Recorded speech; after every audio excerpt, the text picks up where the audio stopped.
Hello, everybody. Welcome into another episode of the Bitcoin Made Simple podcast. I'm your host, Cory. Today's episode, we're going to talk about, well, we got on my list here, the sanctity of self-custody, and then also talk about Bitcoin and does it even matter without privacy? And then if I have time, we can get into a little thing that I thought that crossed my mind watching some certain movies. They were from the 90s. I don't know. Yeah, anyways, we'll see where it goes. But before we do that, you guys should get a Bitbox O2 hardware wallet. And I don't want to do this. I don't want to raise my voice. But you guys haven't been buying as many. I mean, it must mean that you guys have all bought them already. No, I'm just kidding. But yeah, I do. I mean, I know a lot of you guys do use them because I get a notification whenever you do. But those notifications have slowed just the slightest little bit. And you know, oh my God, I just got a interesting message. I got to close out my things here because that was this distraction, a relatively big personality, that I'm trying to get to come on the Bitcoin Made Simple show. We'll see. But if they really do come on, it'll be wild. And it's not anybody you guys would even guess. But they happened to respond to my message, and I had it up on my computer, and that's a little bit distracting. So anyways, I minimized it. But yeah, I do get a notification whenever you guys buy Bitboxes. And, you know, I haven't been getting as many, so I guess you guys aren't buying them. And look, you guys know I would only shill things if it's worth shilling.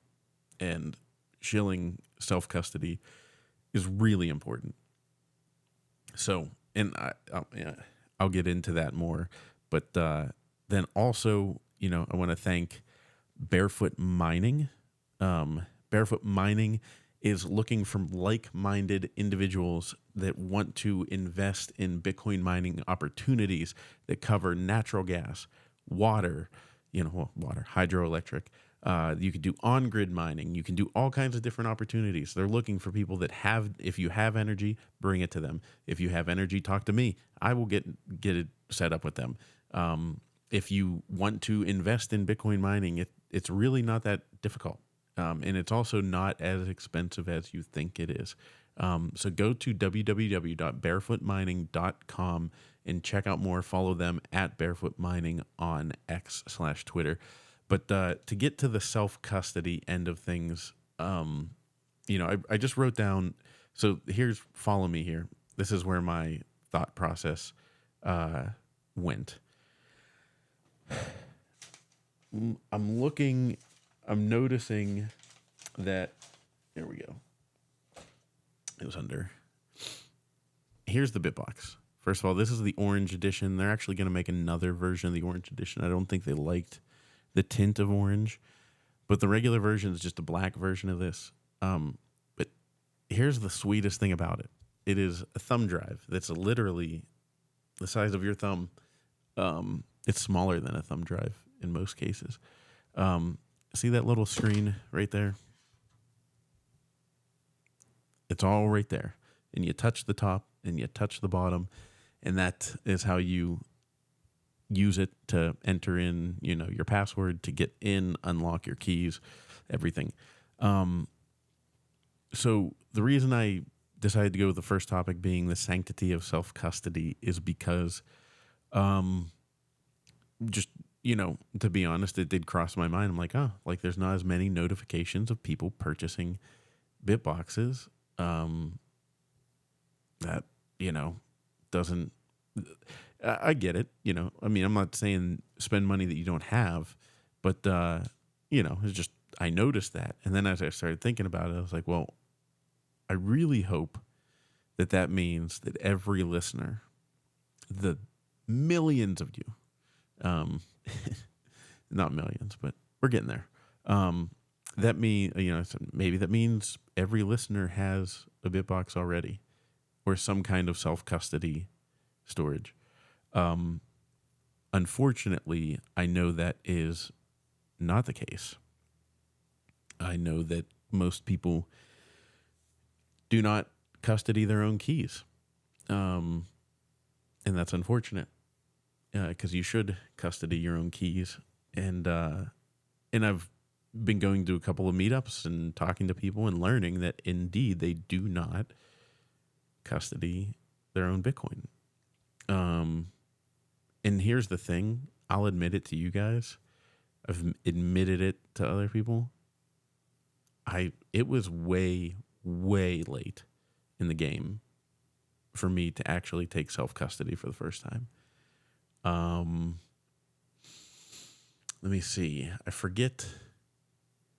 Here's the thing about it. It was actually a different wallet that I had been given to test out. And it was nerve-wracking. And then I didn't go back to it again, honestly. I was like, it was too complex. I also don't like the idea of, something not being open source and, you're not quite sure what you're dealing with and everything. And that was what really attracted me to Bitbox just as a customer. And then it worked out that they also wanted to sponsor the podcast. So this is truly me being as upfront as possible. Custodying your coins and getting your keys off the exchange is like, this sounds like I'm doing a long ad. I'm not. I'm really talking about the sanctity of self-custody. Because I didn't do it, and it's okay to admit it. That's fine. You didn't do it. It's okay. Don't get upset. You don't need to even be like me and publicly admit that it took you way longer than you wanted it to. But yeah, it was then, the Bitbox app or the Bitbox hardware wallet was the one that I was like, oh, this is easy and simple to use, and I'm okay. I can do this. I can work with this. And yeah, so that's why I just show the crap out of it. So it takes the intimidation out of it. But I'm telling you guys, it's so important to get your coins off the exchange. Like, ridiculously important to get your coins off the exchange. You got to do it. Don't keep them on a hot wallet either, because that, God knows what's going to happen. I mean, people can hack into your phone, anything like that. Probably the best course of action would be a hardware wallet like this, and then get your seed phrase and stamp it into a steel plate, and hold those things in multiple locations so that, even if somebody got into one area that had a piece of it, then they couldn't get it. Because, like, a personal example, on our honeymoon, when we went out of the country, we used a debit card or credit card or something one time because we went to an all-inclusive resort. We used it one time. And when we came back to the States, and this is back before, like you had international calling all the time. So to make me sound ridiculously old, because there wasn't even like Wi-Fi at the place, to get in touch with our family, we had to go to a computer lab and and send emails like on a desktop computer. I'm really not that old. I'm 38. But that just thinking about it now makes me feel really old. But anyways, we used a card one time overseas, and that triggered some kind of fraud because there was probably a skimmer or something on it, and people were able to, they were stealing money from us, but the bank, saved us. And that's probably like the one good thing that banks do. So they were able to, through their fraud protection programs and everything like that. All the money got returned to us, and what have you. So, but that doesn't exist with Bitcoin. So if you're sitting there and you have your Bitcoin on a hot wallet, meaning a mobile wallet on your phone, and if you have it on an exchange, which, I mean, we don't even need to get into like all the problems that exchanges have. But if you have it somewhere like that, and then somebody goes in and takes it, there is nothing you can do to get it back. You won't get it back. It's gone. That right there. We're trying to, like, Bitcoiners, we're all talking about how we're trying to move away from the legacy system and everything. But then if you just hold your coins on a exchange, like, it's still just the legacy system. It's just a different unit of account. It's just a different number that you're counting. That, to me, if you have it on an exchange, you're still in the casino. And I'm not trying to be stern, guys. I'm not trying to lecture. But if you still have it, all of it, sitting on an exchange, you're still in the casino. Because it's that, like, little part of you that's like, well, I could just sell it if it goes on a crazy run. But that's putting you at so much risk. It's so much risk. Again, the exchanges themselves could go down. You never know what's going to happen there. You could get hacked. You could get on. I mean, do you ever go on a public Wi-Fi of any kind? If you do, well, good luck. Hope you never went on one that was compromised. You're giving, everywhere we go, we're giving our data nonstop. We're giving the information. So, in my opinion, you're asking to get hacked. You're asking to lose your Bitcoin. So I'm really, really pushing for you guys that self-custody of some kind. But if you do go to bitbox.swiss/Bitcoin Made Simple, you will get 5% off if you use the promo code Bitcoin Made Simple, and you get a great wallet. So again, this sounds like a long, like, a specific ad. It's not. It's me being honest. If you do not have your coins on a hardware wallet, you have them on an exchange, then how committed to Bitcoin are you? I don't know. And I mean, even thinking about, like, all the giving of data and all this stuff, mentioning that, it was one of the notes that I had for today was, does Bitcoin even matter without privacy?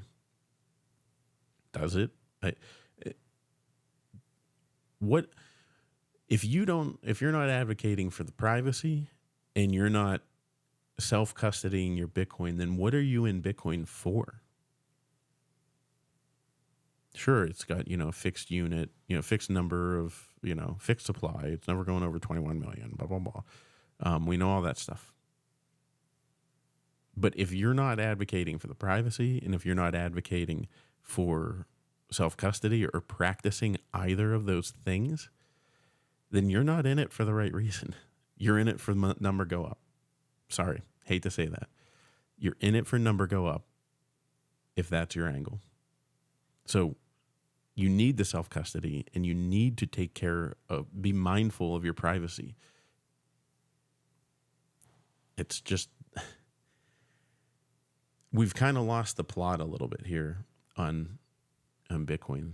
Sometimes I see that, it is really, I tweeted it out one time, but I remember saying, like, a lot of you need the number to go up, and it shows, and don't get me wrong, there's businesses that use Bitcoin and all that kind of stuff. So, yeah, the number going up helps the businesses. But, privacy, fixed supply, and being able to control your wealth by being the one that custodies it. That right there is the trifecta of why Bitcoin's important. So if you don't have it self-custodied and you're not doing good privacy practices, then it sounds like you're in it for hoping that because there's only 21 million, that the supply and demand will push the price up eventually to a point that you can exit. And don't get me wrong, I'm not saying you should never sell any Bitcoin. I've been very critical when people, I hate whenever people say like, never sold a sat, you know, like, oh, look at me, I've never sold a sat. And it's like, if you've never sold a sat, then you're short Bitcoin. Like, I'm sorry. You are short Bitcoin if you've never sold a sat. You know, whether you're a mining operation and you're getting Bitcoin from that, and I mean, you have, you know, energy bills to pay. Like, even if you're just mining at home, like, you know, you have, if you want to do it profitably, you know, you've got to sell some Bitcoin. Like, it is what it is. So I don't know. I mean, if you guys can't tell, I'm a little, I don't know. This is why I've been so quiet on Bitcoin Twitter. I haven't said a ton about Bitcoin because I'm really freaking annoyed with a lot of what I see out there. And it's not you guys, because you guys are OGs. You guys have been around. I'm just like, there's like new people that come out. There's, I don't even want to name names because I'm not that type of person, but like, just, you know, new people that are trying to become the thought leaders, you know, and it's like, dude, just shut up. Like, you know, you can talk about all your macro trends. You can talk about, you know, all these different things. And like, we've heard it before. I was annoyingly probably one of those people that was sitting there spouting off all this stuff, you know, 4 years ago or whatever, and trying to sound like I had just discovered Bitcoin. It's just frustrating. Like, we've lost the plot. And I had a good reality check. I'll give it to, like, thanks to Steve down at the Raleigh meetup. But you know, when we were talking, and I was like, shit, I've even kind of lost the plot, because he's like, if you watch the YouTube video is just my FaceTime camera, like on my computer facing me, because the Raleigh meetup was full of people that are privacy focused individuals. And that sounds dumb coming from me, who sits here with a Bitcoin podcast, and, you know, people know my name and know that I'm into Bitcoin, all that stupid stuff. But it just, it's frustrating. And I think that's why I've been so quiet on Bitcoin Twitter, because we've, in a number of different ways, have lost the plot. You know, and so as an honest, true, good Bitcoiner, how are you doing in the custody situation? How are you doing in the privacy scenario? I mean, I know I could do better in the privacy scenario, because I should probably never go on a Wi-Fi that I don't know, or, you know, I could do way better. If I was better at privacy, honestly, I'd probably just shut the podcast down and be like, see you guys. But I mean, you know, that's like, I'm not like paranoid privacy. I'm just talking about privacy. Like, you know, you want to, like I said, with my honeymoon example, use the card overseas, and, you know, instantly got our bank account hacked, and, you know, thankfully we got the money returned. But in that scenario, that you're using a legacy system to get your money back. So are you hoping that if you have it on Coinbase, you're hoping, oh, if I get hacked and the Bitcoin goes somewhere, that I won't, you know, the Coinbase will make me whole. They have insurance, blah, blah, blah. Like, that's the legacy system. You're still in it. You haven't exited the matrix. You're stuck in the legacy system. If your Bitcoin is not on a cold storage hardware wallet, you have lost the plot. You are not out of the matrix. You are in the matrix. You're maybe matrix adjacent. If you still have your Bitcoin on a Coinbase account somewhere, you are literally in a matrix where you think you're out of the matrix, but you're not. That would be like the matrix within the matrix. It would be like you get on the, if you watch the Matrix movie and Neo gets there and Morpheus is talking to him and they're wearing their drab clothing because they're out of the matrix. But then you later find out that, oh, there actually is another matrix. I was sucked into this side one here. You're just still part of the system. So you got to get better about it. We all do. And sorry for the different tone in my podcast today. It just was on my mind and on my chest, and I had to get it off. So, all that being said, guys, you should get a Bitbox O2 hardware wallet. It really is the easiest, simplest, best to use. If you want me to come to one of your Bitcoin meetups, let me know. I'd love to. I have a couple lined up, but I'm going to keep doing the tour. So let me know. It's fun. It's a good time. Like to hang out, have a couple beers with some Bitcoiners and talk Bitcoin. So with that being said, go to bitbox.swiss/Bitcoin Made Simple. Use promo code Bitcoin Made Simple to get 5% off, and I will talk to you guys later.